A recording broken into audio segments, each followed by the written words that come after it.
listening to the Dynamic Women podcast. Each week, you'll be inspired by our global community of women. They'll share with you tools and stories to help you be dynamic in every area of life. Here's your host, award-winning coach, and the CEO and founder of Dynamic Women, Diane Rolston.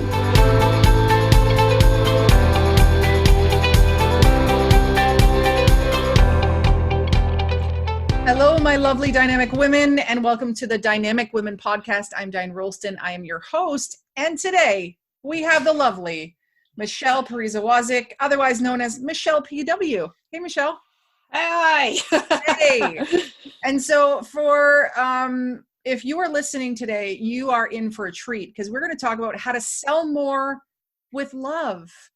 Because maybe you hate the traditional way that copywriting makes us feel, like it's all salesy, it's all hypey. And well, what if I told you there's a way that you could sell yourself with love?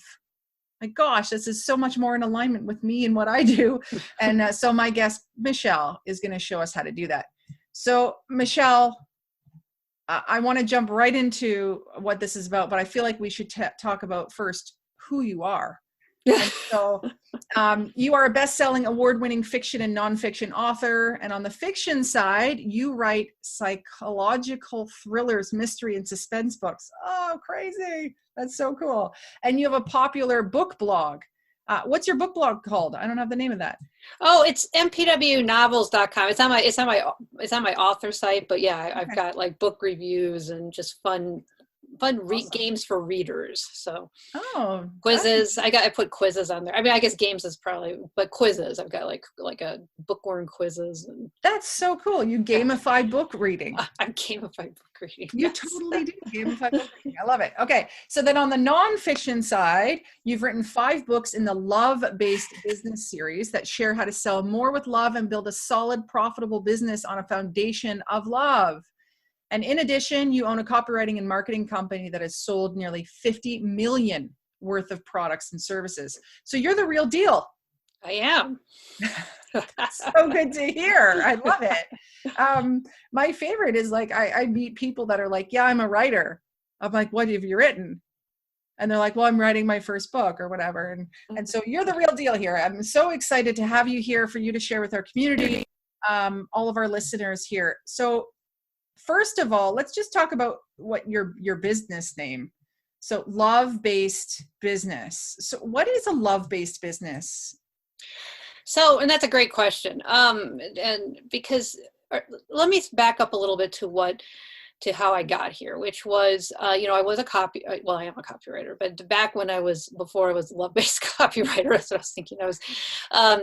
I was writing copy, and I had a lot of my friends who were in sort of this, the transformation industry, the coaches, consultants, and whatnot. And they were saying to me, like, can you come up with another way of writing copy that isn't so salesy and unauthentic? And I said, absolutely not. There's so many good copywriting books. Why do I need to clutter the whole thing? But as it turned out, that was exactly where I was supposed to go. So, my friend, Susan Liddy, had come out with this book, kind of a book. It's more of a special report called Love-Based Marketing.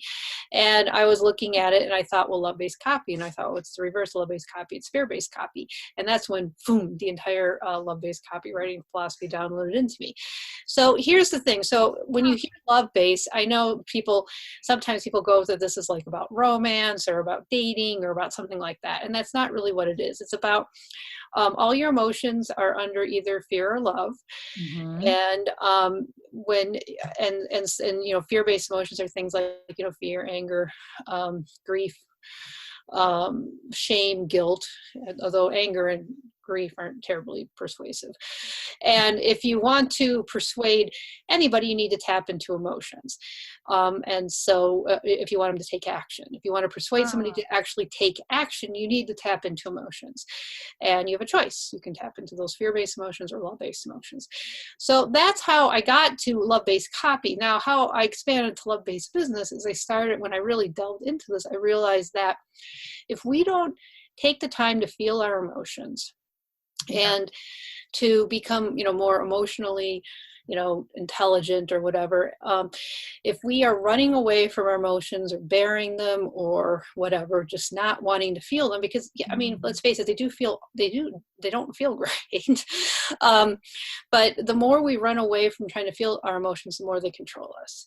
So that's really what this is about. So Lovebased is not, it's more about how we can build our businesses, build things on a foundation of love. Because when I realized this, I realized everything in our lives, our health, our families, our businesses are all built on one or the other. And most of the time they're built on some sort of fear, because we're so busy running away from feeling the emotions. And so if we feel our emotions and, are not, don't let them control us, then we can build it on love.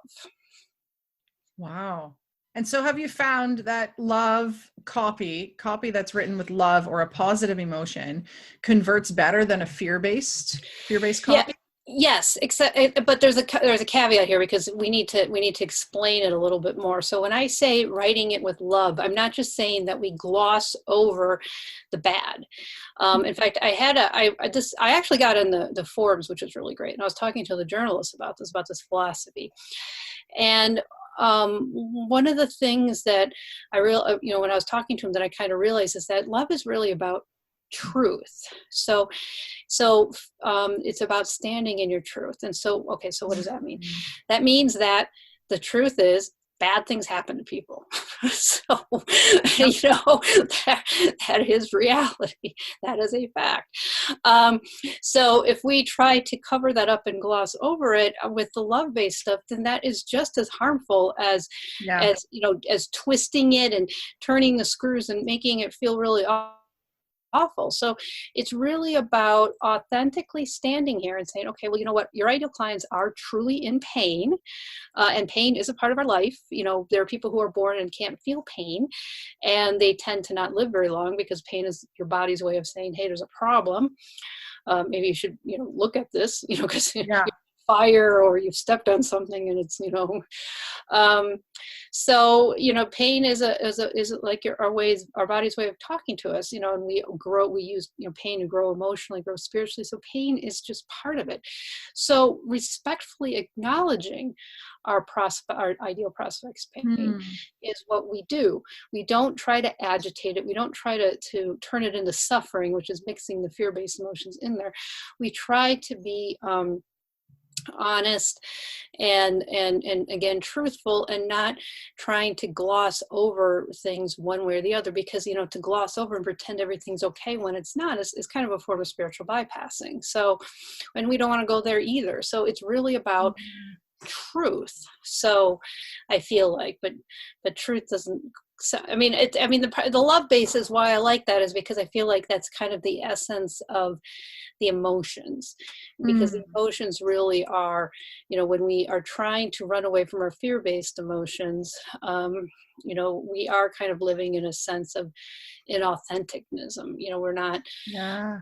So that's why, because we're we have the veils in front of our eyes. We're trying to either pretend everything is fine or not fine, or we distract ourselves with other things that aren't healthy. So that's really what this is about. Yeah. And so is it kind of like in a situation, let's say someone has broccoli in their teeth, love-based copy would say, hey friend, you got broccoli in your teeth. And so let's fix that. Where the fear-based would be like, oh my gosh, look at the broccoli in your teeth. How embarrassing. How many people saw that happen? Now you're not going to get that guy you want. It's going to feed into it. Is that kind of a very super basic version? And I think or the fear-based might even be like, they don't say anything at all, because they don't want to, they're so caught up in their whole, they don't want to, it's like they feel embarrassed for you. So they don't actually face their own emotions to say, hey, you've got broccoli in your teeth. So they don't say anything at all. So that's another way that I think fear-based shows up. So it's anytime that, and I see this, like, this is like a way to, it shows up in sales calls. So let's talk about it that way, because the copy, it's a little, because like, think about it. So we're on a sales call with somebody and you ask, you know, like, and this is somebody who's got a real problem. Okay. They're real feeling like, let's make it easy and say they've got they're in back pain issues. And so, so when you're talking on the phone, you know, a lot of very well-meaning coaches will rush in and try to, like, rather than let people sit and think, you know, okay, so my back really is bothering me, and if I hire this person, I could fix it. Am I ready to do that? Instead of just letting them sit for a moment, you know, the coach will run in and say, you know, I can lower the price, or I can do this, or I can do that, because they won't let somebody just kind of stew in it, even though that's actually precisely the perfect thing to do, because people need to make their own decisions. They need to decide if they're done with something or not done with something. So but we almost, like, we enable, if we rush in and try to smooth it all out, or give them a free coaching call because we don't want to ask for money, or like I said, lowering the price, which is, you know, it doesn't do any good for anybody, but we're so uncomfortable in that moment, sitting there and letting them sort it out themselves. That's kind of part of what it is. That's when you are letting your fear-based emotions control you, because you are so triggered yourself by what they're sitting in that you won't let them just kind of work it out and then figure out which way they want to go. Yeah. So it's less about adding love into the copy or into the words, and it's more about a state of being, how you're being and when you're writing. And so that's really the philosophy that you're teaching here, is getting yourself into that place of trust, of allowing, of creating space, of truth. And so it's a state of being before you even go to write, that you need to be in that place. And that reminds me of one of the greatest kind of tips that I've received in writing a blog, or even before I go on video, is to really imagine the person on the other side who's going to consume this content.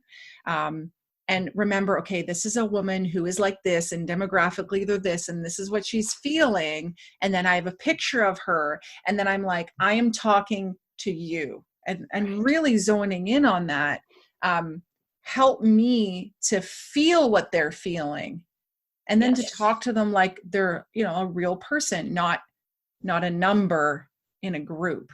They're actually a real person. Or like an email address. Like, we get this with emails too. Like, you know, I mean, and I say the word list too, and I try to correct myself, but you know, because the problem is when we go into, like, you know, we have a list, you know, it's just, it becomes this, like, you know, we have this list of emails, and it's like this nebulous thing, and we forget that there's, you know, real living human bodies that are receiving these emails and reading them. And so it's really helps to keep, like, you know, subscribers, you know, like your subscribers, as much as possible. Like, instead of saying a lead, you know, I try to say prospects, you know, as much as we possibly can. I like to keep the human element to it, because I think it's really easy.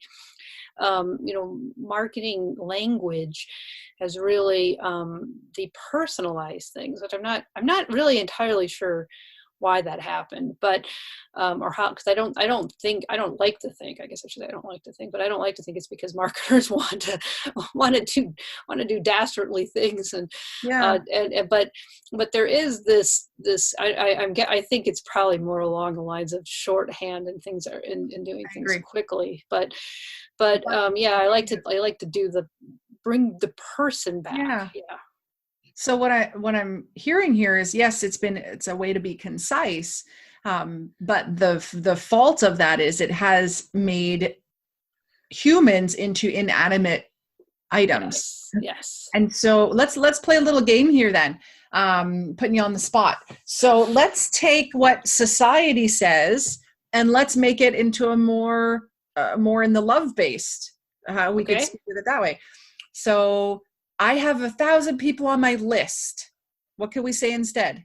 I say subscribers.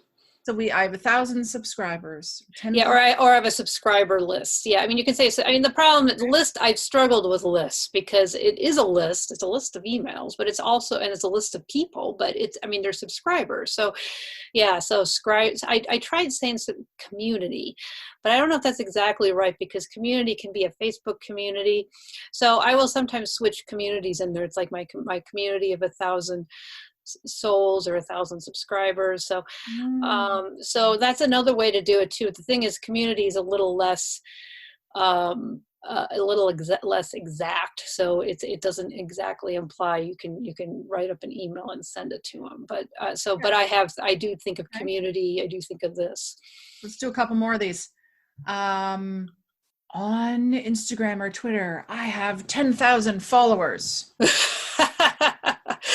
So I mean, I think if you look at it more like that's probably a community. So social networking is definitely, that's your 10th, you have a 10,000 community instead of just saying followers or fans. So, or friends. Podcast has 10,000 downloads. The downloads is really a problem too, because the problem is that one person can do all those downloads. The downloads ones, I think we're stuck. I don't know. I mean, I think we can say listeners, but the problem is that we have no idea how many listeners. I mean, because it downloads, one person can download could download every single episode. So there's no good way to translate downloads into listeners. And maybe we need to just go into a sentence. So I have, I'm blessed to have 10,000 people who love listening to my podcast. Yeah, you could do that. In my community, I have 1,000 amazing women. Yeah. And you can say listeners, because you got listeners, and so I think saying listeners, and maybe if you look at, instead of looking at all of your downloads, because I know for podcasts, we look at the life of a podcast, but again, that's inaccurate because one person likely downloaded more than one show. So if we look at it per show, we would have a more accurate notion of exactly how many listeners we have. But I mean, but it's still not exact or perfect. Yeah. But it's bringing up a great kind of problem we have in society of forgetting that, like you said, that email address, that download, that that share is connected to a real person. Right. With real feelings and real problems, and that we can really inspire, persuade, support, coach, whatever it may be. Yeah. Cool. Yes, and connect. One of the things that I talked about is like really just, I do think like the next sort of type of or wave of marketing, I don't know if it ever really went away, but I think it's going to get more important, is really connecting. How well do you connect to the people who is in your, in your audience, in your community? So how well do you connect with them? And so when you write copy, when you write like a blog post or do a podcast, are you writing that content to connect? And what I mean by that is that you're not writing something that is necessarily, I mean, and there's a time and a place to do this, but I mean, but I would say when you're writing, like, I've got this rant and I need to put it off. I mean, and like I said, there's a time and place for everything. So don't ever say like, no, never do that. Cause you may, but rants are more about you. Whereas, and that's not to say you can't get a lot of attention with a rant, but I mean, they're more about you. But, when you write content, is this like something that is really keeping your ideal clients up at night? Is this something that you can really help somebody with? Is this something that they're really worried about? How can you use that content to connect with them? That's another really great way to really think about your content. So if you were looking at a piece of writing and you said, whoa, this is good, it's got good connection here, how would you know? How would you be able to audit or evaluate that? So the way you would do that is you'd have to know who their ideal clients are, because one piece of content is not going to just, I mean, that's the beauty. The ones that are the most successful at this are only going to really connect with their perfect readers and the perfect people who follow them. So it may not, unless you know who they're actually following, you may not be able to figure out if it actually connects or not. But is there a formula, a template, something in doing love-based copy and having a love-based business? Yeah, so copy, you can, because that's part of that is like you're writing a love letter to your ideal client. So part of what you're doing is I like to think of it that way. So you really get to know who they are, like their, their hopes, their dreams, what keeps them up at night. And then you're really writing to them as you would a friend, and you're writing, because your friend is in pain and you can help them. So when you come to it with that energy, then that's kind of how you can kind of reach out and connect with them. And then when you're writing content, instead of like leaving with a call to action for them to go somewhere and buy something, and there's nothing wrong with that. But there's, like I said, there's a time and a place for everything. So sometimes you want to write the content where you have the solution actually in there. And then sometimes, you give them a different call to action to buy a program or get on the phone with you. And the way you separate this out in your head, if you're thinking, I can't sell something I'm giving away for free. You're not selling something you're giving away for free. You're giving something away for free that's like a quick fix, a way to get them started. And for some people who are following you, that's going to be perfect. They don't need the in-depth. They just have like, either they can figure it out themselves because they're kind of a done, a DIY kind of person. They can either figure it out themselves, or it's not such a deep problem. But there are going to be people who follow you that want your help and want to go deeper, and they're not going to expect that it's free. So they're going to expect and want to invest in either a program, a book, a program, or with you. But the key thing is having that connection.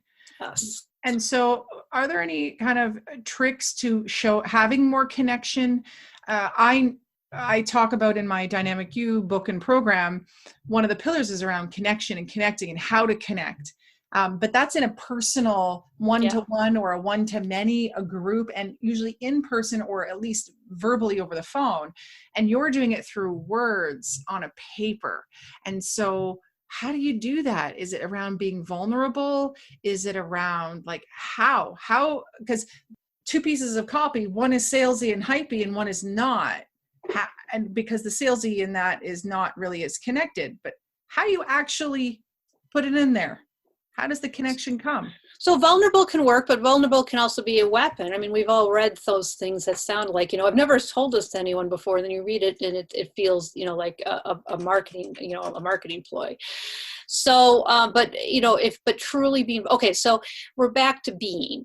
So the thing is that there is a fine line between salesy and love-based. So, and where is that fine line? It's your come from, it's your mindset. So the thing is that if you are very grounded in love and abundance and trust that everything is going to work out to its highest level, including you being financially taken care of, it's going to be a lot easier to then when the thing is when you come from that energy, they're going to feel the connection. So then when you write copy that way, it's when you've got that desperate energy, that that scarcity, desperate, that you're like, oh my God, if I don't get this client, then I don't know what I'm going to do. And we can all feel that. So there's a difference, because there's nothing wrong with saying, because tough love is a thing. So sometimes you got to and if you're a coach, this, sometimes you got to kick your clients in the butt because they are procrastinating, and they hired you. That's the thing, they hired you because they want to stop whatever they want to stop procrastinating, or so they need, and they hired you to do that because that's what they want. And if you don't actually hold them accountable, then they don't like that either. That's not what they're here for. So there's nothing wrong with tough love.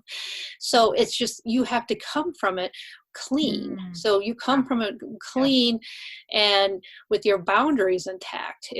So if you're being that way, then it's not going to come across that way. And if somebody accuses you of saying, well, you're trying to sell, or you're trying to do this, you're trying to do that, it's not going to bother you, because you know that that's about them and not about you, because you're clean. How nice of a feeling that is. And that actually, I'm guessing, creates a more confident person in And so if the easiest way to confidence in selling is to come from this place of love and giving and openness. And the key word I heard you say was abundance. Yes. Yes, that everybody is going to be taken care of, including yourself, because I think that's where the key, that's where things can go wobbly, and we've all done it. So I mean, if you've done it, don't beat yourself up. But when you start worrying that you're not going to be taken care of, that's when things can start going sideways. That's when you can start grasping and just, this pursuing energy of running after people or leads, or, then that's probably when you want to slip into calling them leads. Even I just did that now, because, you see, notice how my own language is. When you're in that energy, you slip into those words because you can't, because it's so, because you're just, at that point, it's not at all about them. It's all about you and getting your own needs met. Yeah, for sure. I can remember when I started in the coaching industry, and a wise master coach shared with me a little kind of mantra that she says before she goes on one of these, I guess you could say, sample sessions or client chat to see if you're a fit or whatever. And strategy sessions, discovery sessions, whatever it is, but a free one that should be leading to an offer and hopefully working together. But she said, your state of mind should be, I'm here to serve and I'm offering value. And so there's nothing in there around, I'm here to close the sale. Yes. Right? And so I guess in your writing, it should also come from that space of, I'm here to serve. Yes, that's exactly it. So if you come from that space that I'm here to serve, I'm here to give value, and the people who need to go, who want to go deeper will step forward, it'll all come together. And the thing is that's where the trusting and surrendering comes in, because sometimes things can look bleak when they really aren't. Like they can, I think we've all had this experience where we've gone to bed one day going, oh my God, I don't know what I'm going to do. And then the next day you have like 3 clients popped into your inbox or whatever. So a big, project suddenly just fell in out of the blue. So, that happens a lot. And that's the thing. So you have to just, breathe. And even if it doesn't, the more you can do that, the more you can stay open and serve and still take action. So none of this also is an invitation for you to sit on the couch and just meditate and just wait for things to kind of flow naturally to you. I mean, you still have to be out there taking action, making offers, but just try to do it as clean as possible and without that sort of desperate, scarcity, grasping, pursuing energy. Mm-hmm. So again, coming back to your state of being when you're going to write. Now, flipping over to the fiction side that you do when you're writing your thrillers and your mystery and your suspense books, this is, I'm guessing, very different kind of space being to when you are writing some copy for a client of yours. So how do you get into that space when you're, because especially like a thriller, like how do you get into the writing space? So there's 2 things going on. First of all, they're more similar than you'd think. And what I mean by that is that in both cases, the copywriting and in the fiction, you're creating an environment that you're inviting the readers to walk into. So for the copywriting side, you're creating a buying environment. So almost like a online retail thing that people can step in and learn more about it. And for the fiction side, it's the fictional dream. And so readers are stepping in to immerse themselves in the characters and the relationship. And in both cases, like on the fictional side, you are still looking at sociology and psychology of humans, because you obviously have characters and they need to be, we all know when we read something or watch a movie and the character does something that's out of character and you're thinking, this doesn't make at all sense, and then you tune it out. So you have to understand human nature so your characters will feel real. And then obviously you need to understand human nature when you're writing copy for that reason. So they're kind of 2 sides of the same coin, which is part of the reason why I was able to do it, because I taught myself to read at 3 years old because I wanted to write stories. So this has been something that's just driven me my whole life. So the copywriting was actually pretty natural. Now, in terms of the psychological thrillers, because those are very kind of heavily, they are heavily plotted and they can be dark. And some of them are darker than others. Yes. And mine, so again, so it's interesting because some of where I'm going with some of the books is, all right, well, here, let me say this a different way. So I've sensed my own what I've come to the conclusion is that a lot of horror is really related to our childhood, us working out our childhood trauma. So it's, in fact, it doesn't even have to be childhood, just all of our trauma. So when you look at it, like ghosts are things that are haunting us, vampires, we've all met people who are like energy vampires that are sucking the life out of us, zombies are like, problems and things that are sort of undead and trying to kill us and following us around, we can't get rid of, I could go on and on and on. So part of really what I feel like is that, again, even though, we're talking about truth and we're not talking about glossing things over. So when you go into kind of the dark, it gives, and you invite your readers to come with you, this gives your readers a way to process things that maybe they don't want to look at. And by going in and having like, something that scares them or something or something that makes them cry. I don't tend to write real sad stuff, but any of that, or get them angry, you're giving them a safe place to feel those emotions that is actually nothing to do with their own life. Because there's nothing else wrong. Like, when, if a character dies that they really loved and they cried, they feel really bad, but it has nothing to do, it's not impacting their actual life. So it's almost like a way that they can sort of process some of that grief that they like that they've kind of stuffed up, when, after something more important died, but it's a way to kind of chip away at some of this. Yeah. And so what I'm hearing is that you said creating an environment, but also trust. You're trusting your reader in both cases to be okay enough to process the emotion. One in a fictional way and one in more of a real life way where they're actually feeling their own emotion. But it's that trust, the trust that you can take them there and you can work them through it. Yeah. And you can hold the space. So, one of the things that's interesting, and if you look at like a lot of first time fiction authors or fiction authors who never go anywhere, and there's a lot of them, the biggest thing that they do is they do not, they won't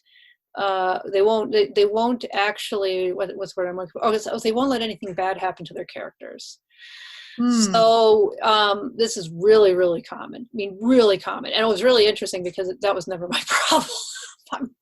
I'm always like, I always thought it was kind of, very cathartic to let my characters to have my characters go through really awful things. But a lot of them won't. And I think it's because they're so caught up in their own emotions. They can't even allow their characters. So they're constantly rescuing their characters or not letting their characters have anything bad or anything happen to their characters. And so the thing is that, nobody wants to read that. So that's part of the design. I mean, these are writers. I mean, if they never get through it, and a lot of them don't, then they don't, I mean, they don't go anywhere in terms of being able to sell their work. But that's the thing. And so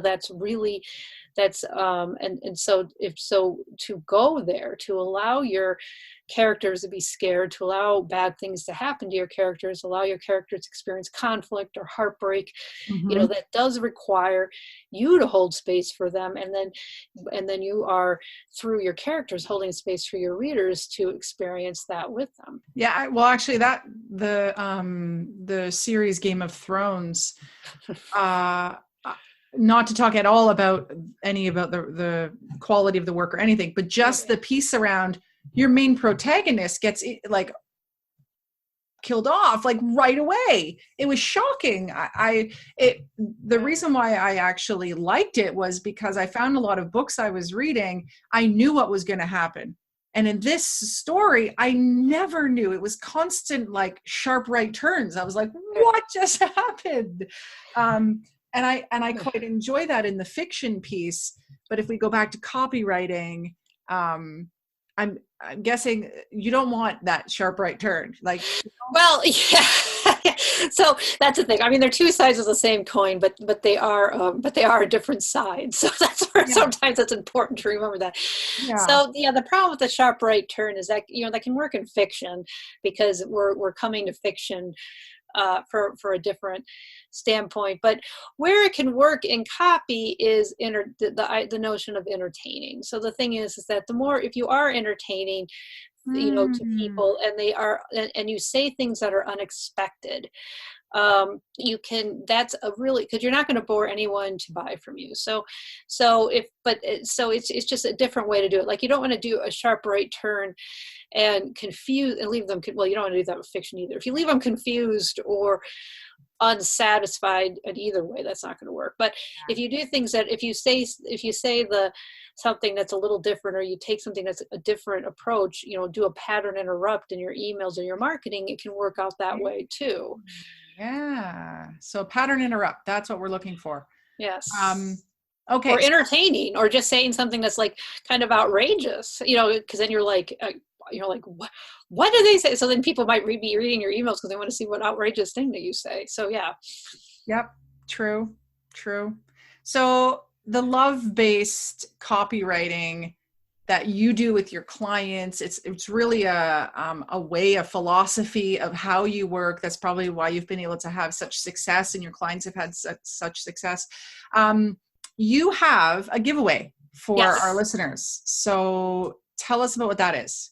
So that is a love-based copy template, and it will help get you started. And you can get it at lovebasedcopywritingbook.com/template. And it goes with my first copywriting book, Love-Based Copywriting Method. You don't need the book, but it's only $2. They can still go buy the book after. Yeah, it's only $2.99 for the Kindle or the other ebook. So and it talks, you know, I've shared some of the stuff here. That does, if you read the book, it does go into it more detail, and then you've got the template to help you as well, kind of, and that can help you direct your writing so that it is persuasive as you write it. Yeah. That's so cool. That, I think that's really needed in the world, especially with kind of some stuff that's been happening recently. It would be really great for people to kind of get on this new path, this new way of being. It sounds so great how it works for people. One last thing you want to share with our listeners. Oh, and just for anyone who is like, oh my gosh, I didn't get that template link or whatever, it's all in the show notes. We'll put everything in there. Michele's website will be in there, so you can link through and you can go and check out her fiction books. If you want to read some of her thrillers or her nonfiction books, they'll all be there in the show notes. But kind of last message you want to give people, either around, you know, bringing in love-based copy into their business, or having love-based business in general. What's kind of a last message you'd like to give everyone? So to be patient with yourself, because this is not easy work. Because one of the things that you really do need to do in order to have this happen is to feel comfortable with your own emotions. And if you have not felt comfortable feeling your own emotions, the first time you start doing it can be really, really, really uncomfortable. So just be gentle with yourself, and just the fact that you're taking these steps forward and you're doing your best, you're doing great, and it will get easier. Okay. And if it's still too hard, call Michele. Let her just do it for you. I don't think that's not really how it works, but you can. Well, I have a love-hate relationship with writing copy. Oh, definitely call for the writing copy, but in terms of feeling your own emotions, you're on your own. But yes, but we're more than happy to work on writing copy for you. Yes. That's funny that you thought that I'd have you counsel people feel people's emotions. But hey, writing helps with that. Yeah. So no, I mean, people People can reach out to you for the copy piece. So Yes. thank you so much for sharing about this new way of being in business, this new way of approaching writing in general. I think society will be a much better place if we all really jump onto this movement that you've created. So thank you again. Thank you. To all of our listeners out there, make sure you subscribe to the Dynamic Women podcast so that you can hear more experts like Michele PW as they share about really the strategies and the secrets behind the success that they've had. So make sure you subscribe to the podcast, or if you're watching on YouTube, subscribe as well. So thank you again. And until next time, to everyone, stay dynamic. Bye. Thank you, Dynamic Women, for joining us today.